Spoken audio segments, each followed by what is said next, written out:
I realized by shying away from speaking events, shying away from standing out, and I wasn't comfortable public speaking. And I realized that when I looked back, if you're not standing out as one of the unique people there and showing a whole generation of younger people what they can do, I'm probably not doing my job as well as I could.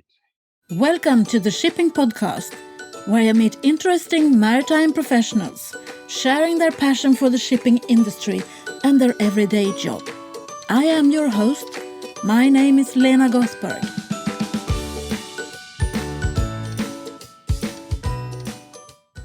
Welcome to the 174th episode of the Shipping Podcast. Wherever you are, whoever you are, hello and welcome to the Shipping Podcast. Thank you for tuning in. I wanted to bring up something that we hardly discuss in the maritime industry, the so-called soft values. One of those things is leadership. What does it mean? What is a good leader today and what is a good leader tomorrow? With all the things changing now, we need to look at leadership from all aspects and not avoid talking about it.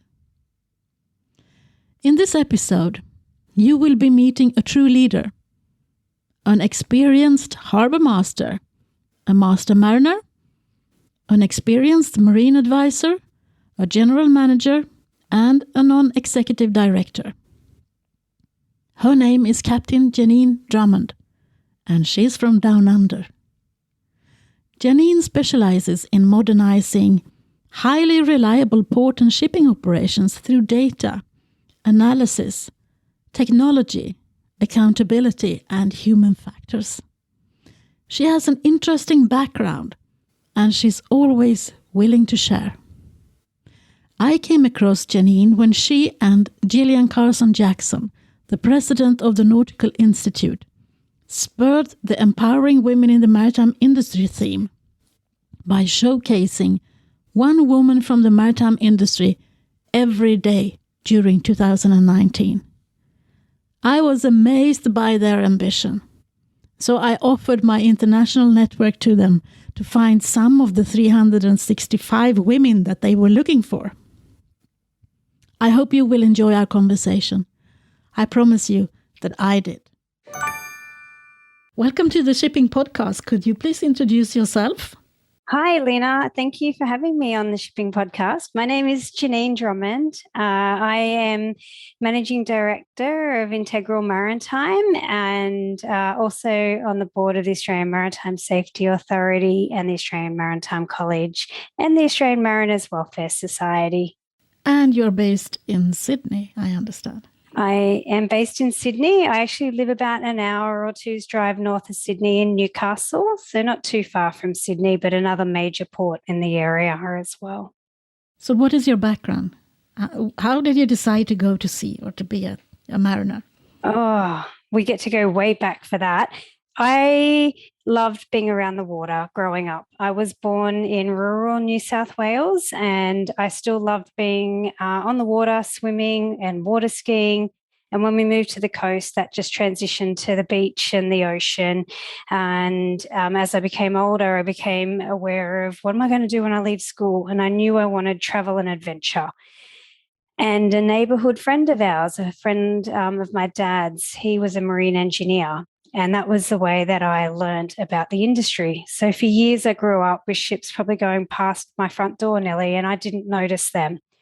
And it was Graham who introduced us to what he did. And I got interested in a cadetship. And when I finished school, I moved into a traditional cadetship and went away to the Australian Maritime College and did my time at sea and time at college. And after 4 years, qualified as a second officer and went to sea as a third officer, initially overseas with BP shipping, and then came back to Australia to TK, where I worked my way through to ship's master on trading vessels and then went to the offshore to floating production, storage and offtake facilities, and then to tugs and ports. And how long have you been a master mariner now? I qualified as a master mariner. I got my master's certificate about the age of 28 and sailed as master when I was 29, a long time ago now. And yes, that was my journey. And when did you decide to change your career? Because you have changed your career now. Yes, I did. Even when I was at sea and mostly on oil tankers, I spent a lot of my time in the junior roles. I had more free time. So I studied and did a Bachelor of Business and did that by correspondence. And I always had an interest in doing something probably more, but I really wanted to keep getting my operational skills. So I kept staying at sea till I got my master's and sailed as captain. That was the goal, and transitioned ashore to work in the tugs initially, and really enjoyed that, being hands-on. And then having a family made me reassess what I wanted to do and what we could do as a family. And that was when I started drawing on some of the other skills I'd gained along my career journey, and went into providing some marine consultancy work at that time with a new startup tug company, and then got really interested in the port sector and was fortunate to be able to take a position with Caltex Australia as their marine manager. Yeah, and then moved into Port Authority of New South Wales and a VTS manager, Deputy Harbour Master and General Manager Operations in Sydney and Botany before moving to Newcastle, where I was Harbour Master. That sounds like a career. I mean, did you plan that on beforehand, or did it just happen like for everyone else? No, it's interesting. It just happened. I definitely didn't set out to be captain or to be a harbour master. It all just organically happened. I think each time you built confidence in the rank or position or qualification, I realized, I just want to take that next step and that next step. And it was a really rewarding career path to take. The reason for me asking is that I think that we are not that good to show a career path for young people. So no one really knows how many different ways there is to do a career within the maritime industry. And that's right. I think there's a lot of people who are in the industry probably can't even see some of the places that they can transfer their skills to across the industry. And then external people don't even see maritime. And for me, that's one of my passions, is to keep increasing awareness of the maritime industry and how vital our supply chains are. And Australia, with our huge coastline, it's still apparent when there's an incident, people hear about it, they don't hear all the good news stories. So I'd really like to make sure that we do more in that area. Yeah, so there are two of us now in that team. So tell me a little bit about your everyday job now. What do you do now? So now I balance probably a few part-time roles is probably the best way to explain it. And there's some paid and unpaid roles in that. But it's been an amazing experience to have moved from my career roles into being on the Australian Maritime Safety Authority's board, where I get to contribute the operational experience and voice and to some really interesting discussions and decisions. And it's been a really good experience to be able to take that current knowledge that I have of the industry. And alongside that, I also have a board position on the Australian Maritime College board with the University of Tasmania, where again, it's providing that operational input into the maritime training sector and qualifications. And then the other role is as a council member on the Australian Mariners Welfare Society, where we get to support the mission to seafarers around Australia with funding and provide opportunities for scholarships and training for people to get into the maritime industry. So those three roles are really diverse and close to my heart. So part of doing what I wanted to do this year was working in spaces where I knew that my time could make a difference to the things close to my heart. And then I'm also running my own business. So I'm providing marine consultancy advice to different clients. And between all of that, I have the most important role in my life as a wife and mother, and looking after two young children who are now 13 and 9. Yeah, I agree with you. And that takes some leadership to be the mother of young young persons. So what is your view on leadership? On leadership, for me, my view is it's about communication, listening, being a role model, being curious, asking questions, and importantly, empowering the people around you. You know, I don't know what other word to use for them to take on and make their own contributions to what we're doing, what we're about. Leadership in a modern world is evolving all the time. And most importantly, it is having self-awareness and continuing to learn, continuing to be open-minded and learning. Because I don't think that we discuss leadership in the maritime industry enough. No. Some of the leaders they learned their leadership a long time ago, in a way. Yes. And it's important, as you say, to evolve and to see what is important to other people now compared to what it was when yourself was a young person. Absolutely. And I think those ways that we grow in our careers and our home environments really shape us as people for our future. And while the world keeps evolving around us, we also have to understand how much it's moving. And a lot of mariners who move into leadership positions come through a very traditional command and control, very clear style. And often that's designed through rank and hierarchy for good purpose then.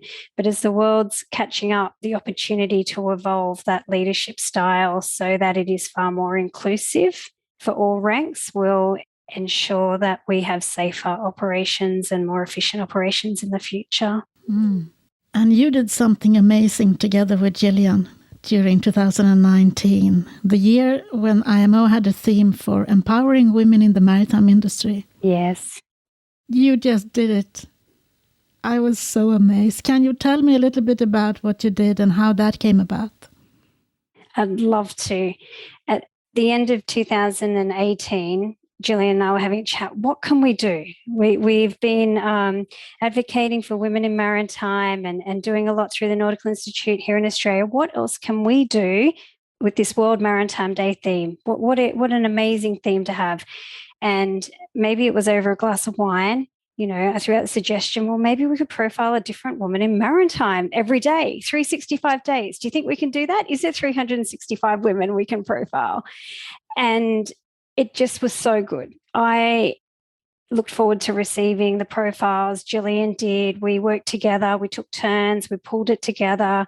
We met so many interesting people from so many different backgrounds and roles. And I think that was the beauty of it. It showed how many different opportunities and careers there are for people in maritime. And so we went from, 100 followers to 5,500 over that year, just organically, didn't chase followers, but just by sharing those stories every day. And it's really nice. And now we get to check in with people a few years later and see what they're doing, see what differences there are. There's some people have moved ashore. Some people have gone into a different sector. Some people have become captain. They're celebrating milestones, which is really nice to see. So you did that via social media, just for our listeners to understand what you were doing. Yeah, via social media on Instagram and Facebook. So we linked the two and we're trying to get all technologically savvy because we didn't really know how to use these social media platforms, but we got there, yeah. So you learned something new as well. I mean, apart from all the people you got to know, you learned something new for yourself as well.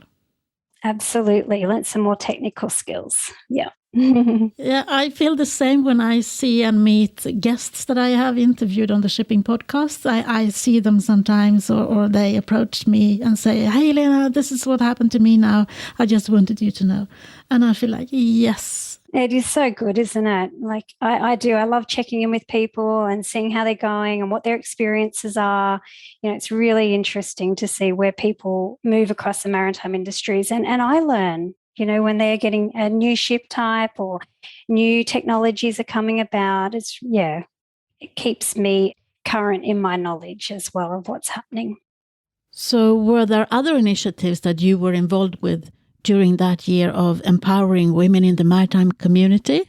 Lena, at that time, I was actually also the chair of the Women's Forum with the International Association of Ports and Harbours. And the committee worked really hard to pull together a Women in Ports program that we piloted that year.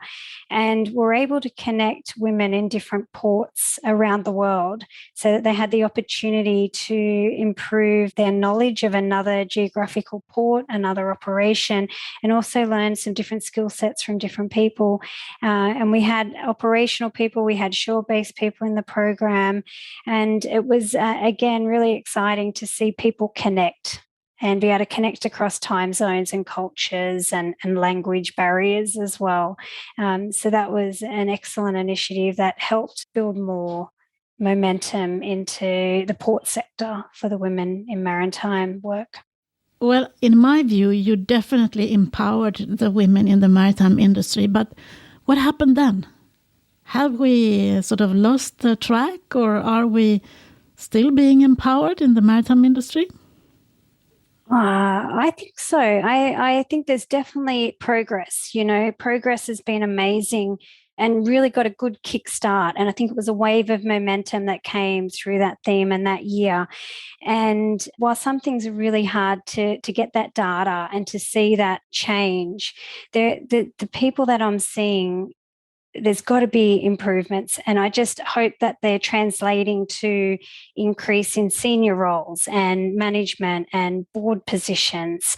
So I think definitely had progress, and we still have a lot more room to keep improving in different areas across all the different diversity and not just gender. I think it's really important that we're embracing all the different backgrounds and in particular the views of whether it's younger people, different people from different backgrounds. It's important. The IMO theme is important then, because then we all gather and try to go towards the same goal at the end of the day. Absolutely. The initiatives out of IMO for the Women in Maritime work that they have done around the world has been excellent, has been benchmark setting to support those regions, but to bring together a global platform and to keep the work going from the theme from that year. If we don't take those initiatives, it's hard to raise the profile of where there is gaps in the industry or where needed. So that year really provided a lot of insight for managers and leaders and governments around the world to think, well, what can we do differently in our own backyards to keep this momentum going? And I've been excited by what has been happening in Australia and the conversations that I've seen happening here. I haven't been able to be internationally for a while, but definitely here seeing people committed to the different plans they're putting in place for diversity, equity and inclusion and the different initiatives that they're doing. It's been even recently, some of my work, I thought I'd be more technically consulting, but I've been asked to provide different diversity and inclusion expertise into marine pilotage training here in Australia, for example. And it's something that I've been a little bit passionate about this year, is trying to build in that level of awareness into our initial qualifications and training at maritime colleges or maritime universities, so that people get this same level of diversity and inclusion and what that means in their setting, whether that's on a ship or an offshore platform or a shore-based environment. So I'm pretty keen to see a little bit more of that type of training delivered. But it's also it's a movement within society. So we need to be in sync with society as well. I mean, inclusion and diversity is something higher up on the agenda now than it used to be. So that's a very good point.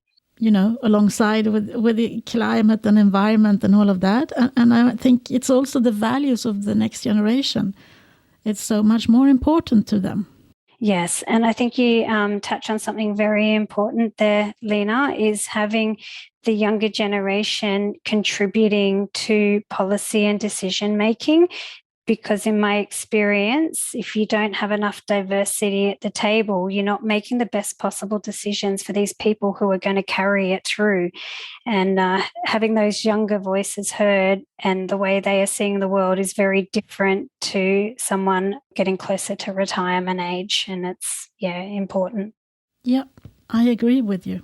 So what about this year's theme from the IMO, which is the future for the seafarers? Yes, I think it was very timely given the situation we've had over the last 18 months. And again, coming back to the invisibility of maritime industry and what the seafarers have done. And there's been a variety of stories, and a variety of experiences, and some really sad to have heard and listened to and been exposed to as well. And so this year's theme is really about the humanitarian side of shipping and being able to bring awareness to governments, to people, to industry, to the people at home, having all their goods delivered to their door or click and collect, however they've managed to do that. That's because seafarers have not stopped during this pandemic. And there's a lot more work to be done to support the challenges that seafarers face. I totally agree with you. And I see some sort of dual message coming out of this, because on the one side, we need to protect the seafarers and to do everything we can for them. But it's now on the headlines that there are so many seafarers who are not able to get home during the pandemic, who has been on board and had to stay on board and all of that. And then we got the vaccination. So that is sort of painting a picture which is not that good. On the other hand, we want to attract the new generation. So we need to stand up and talk about the good stuff that is happening and why the problem is there with the crew change and all of that. So for me, it's like we have a momentum now when we have spoken about the seafarers and their importance, because they are really important for transport goods, contributing to the society in general. But at the same time, we want to make the young people interested. And who wants to enter into an industry where the painting is so black? Absolutely. It's got to be a balanced view. And I think when I was saying before about the wide-ranging stories, that's what there has been. There has been some good stories through this time as well, and some unique opportunities for people to have done different things that they wouldn't have done otherwise as well. And to provide that balanced view has got to definitely attract a younger workforce to maritime, and not just at sea, but in our shore-based roles. Sometimes people don't see maritime as very sexy. We don't seem very innovative, yet there is lots happening, so much happening. And maybe we're not doing a good enough job of selling that to mainstream media and populations to attract these young, smart, interesting minds to maritime for our future solutions, because what they will see in their generation will be amazing. Someone explained to me the other day what changes we've seen in the last 100 years with technology. We'll see that in like 10 to 20 years time. It'll be so much more accelerated. And I found that challenging to understand how quick that could be, but also really important that we're getting the right people with our solutions that are for maritime and the innovation that we have and coming our way. Yeah, and innovation, I think the people I see entering our industry are young women, which is good. Mm-hmm. It's like they are just bursting into a virgin territory, because there is no men there standing there saying, no, this is not the way we do it. We've never done this before, because it's new business areas and new things to do. I'm not saying that every man is saying we haven't tried that before, but a lot of them do. Yeah. We just need to bring people in that have got new and different skill sets. They're not the same skill sets that we needed when I started. I don't want to go back there, but they definitely need to be more technologically savvy with what they're doing as a seafarer as well. What are the biggest changes that you have seen during your career? What stands out to you like that? If I think back to the ship, the biggest changes is probably, I can remember original radar, being taught to look into a radar. I'm showing how old I am now. And write, to do your collision avoidance, and to have ectus on ships as I was finishing my sailing career. That is a big change that had happened during that time. And I think the safety management systems. So when I first started, there was no robust procedures and things like that, to go through a phase where we then went very top heavy in a lot of written material, to coming out the other end of that with some more practical applications of safety management systems. What about digitalization? So for me, that's more recent times. So certainly to start with, a lot of paper-based process and telex of fax machines, whereas now being able to, even through the pandemic last year, shift a lot of our what were paper-based systems where we said, won't be able to change that, too hard.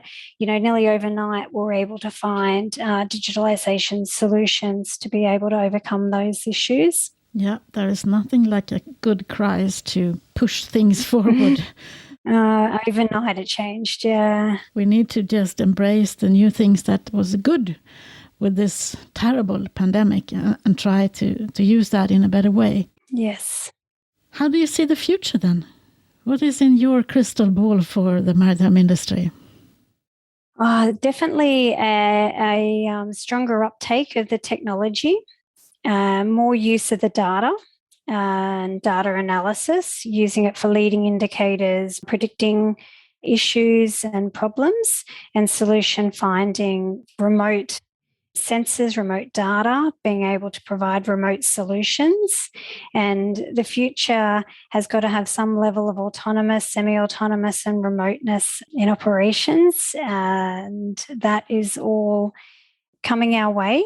And I think having an open mind and influencing the technology that is there to be able to work safely in our ports and on our oceans is going to be really important, that they have the right inputs. Yeah, but it's the same with the education. Yes. The education has to change as well. Probably have to be learning a little bit more about the programming and data harvesting and all of that. I don't know who will be knowing that, but at least you need to be aware of that is happening somewhere around you. I don't know. Yeah, no, absolutely. They'll have to have different ways built into electronic navigation courses, or, the remote operations, or even just sensor data and how it can be used for analysis. I think some things like that will need to be built into education. So are the universities ready to take on that task? I think when I look at this around the world, there's different levels. Some people are sort of waiting. Some organizations, universities are waiting to see what's coming and then try and adjust, and others are trying to preempt without knowing exactly what it is. And I think it's a really challenging time for education providers in knowing how to pivot their courses in the right direction and also meet their requirements that they need to meet with the IMO course requirements, STCW. It's exciting times that we live in. I'm so happy to be a part of it and to be able to maybe showcase the new things that is happening. I'm such a tech nerd myself, so I think it's interesting. Yeah, I do enjoy it as well. I do like that side of it. What do you think the new reality looks like for the maritime industry now that we're coming back from the pandemic? Sort of. Yeah, the new reality, I really hope that seafarers can get ashore again in ports easily. I know it is happening in some ports around the world, but here in Australia, they still aren't able to easily get ashore. So that's the first thing I hope gets back to normal. I understand that. Yes. So who would you be interested in listening to in the shipping podcast? Who do you think I should speak to the next time? Oh, there's so many interesting people, and you've interviewed so many interesting people already. I would think Sven Boswalker. He's Vice President Shipping, I think it is, at BP. He's a fellow Australian, and he's doing some great things with BP. He's been with BP shipping most of his career. That's interesting. All my guests are suggesting so many interesting people. So that's why I got so many interesting interviews, and I learned so much from everyone. Yeah. You mentioned earlier that you feel like you are a role model. Yes. We're probably going to dive into some areas here where I had some learnings over the last 10 years. For most of my career, it was easier just to blend in, fit in, didn't want to stand out, mostly being, one of the only females around. It was just my way of doing things. Blend in, fit in, don't stand out. As I got into more senior roles, I realized by shying away from speaking events, shying away from standing out, and I wasn't comfortable public speaking. And I realized that when I looked back, if you're not standing out as one of the unique people there and showing a whole generation of younger people what they can do, I'm probably not doing my job as well as I could. And I felt that I had had such a wonderful career and so many great opportunities and worked with so many great men and women. And I wanted to make sure that I got outside my comfort zone, became uncomfortable, started taking on more public speaking. And I realized as I did that, what a difference it was making. And that was for boys and girls. I enjoy going to schools and talking with children about maritime or shipping. And they, rarely guess what I would do as a job. But they, really enjoy the experience of learning, I think, about what opportunities there are for everyone in the maritime sector. You're doing a great job. I mean, it's so... Thanks. Everyone needs to think about that you are sort of paying forward, because, I mean, if we don't do it, who is going to do it? Yeah, absolutely. And with, 1% seafaring women and few percent better in some of the shoreside operational roles, there is still room to improve and room to make a difference. And I think everyone's ready for it. We've just got to keep widening the people, keep creating awareness, finding the groups of people. Yeah, when I started the shipping podcast, I wasn't, I had a goal for myself to have 50% men and 50% women as my guests. Yes. But I didn't really believe in it myself. But that was what I wanted to do. And it took me 5 years, but it's now 50-50. Sometimes there are more women. That's fantastic. Well done. Congratulations. Thank you. And I think that has made a difference for me and for my podcast and for people as well, because the younger people, they are not really interested in if it's a man or a woman speaking, if it's a black or a white person speaking. They just want to learn. They just want to listen to the stories and what you have to tell. And as you said, if we don't stand there and speak up, who's going to do it? That's right. Absolutely. And that speak up is part of working safely as well, having that inclusive culture that is speak up, whether you're a third officer, your nationality is something different, you're younger, you're older. The inclusion aspect of speaking up in a space that provides you that psychological safety and intervene, challenge something that's happening will make our operations safer and more efficient. Which is essential if you're on a ship. Yes, absolutely. So did you have a role model growing up? Did you look up to someone where you came to that realization that you had to stand there, speak up yourself?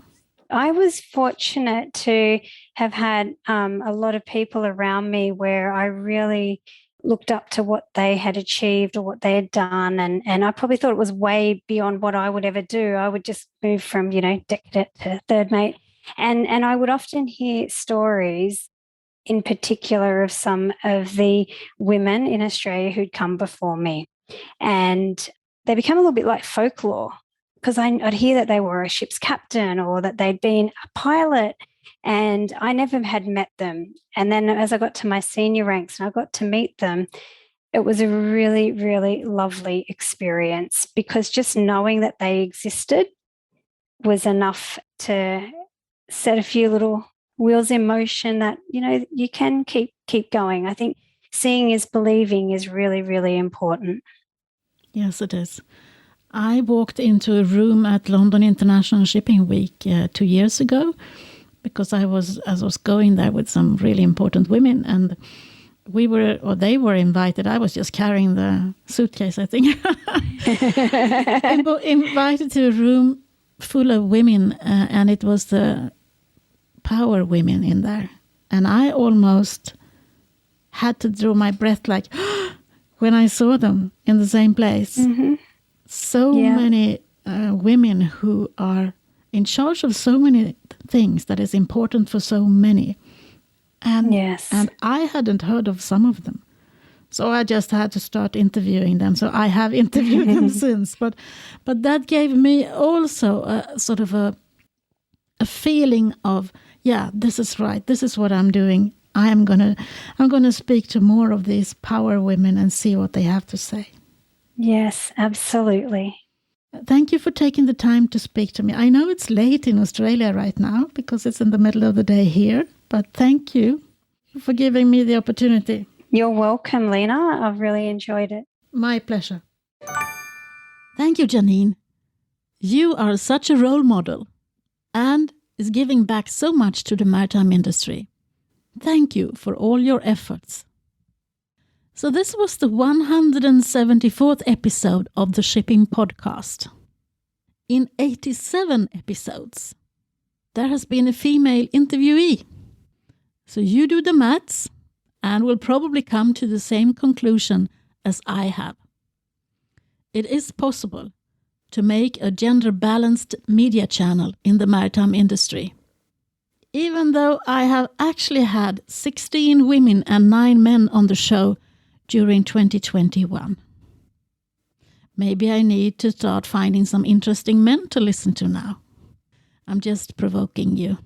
I will find interesting people to listen to, and I really hope that you will come along for the journey. Until the next time, from me to you, over and out. Thank you for listening to the Shipping Podcast. Don't forget to tell everyone that you meet that there is a shipping podcast available and that they should download it and listen to the maritime professionals who are sharing their passion for the shipping industry.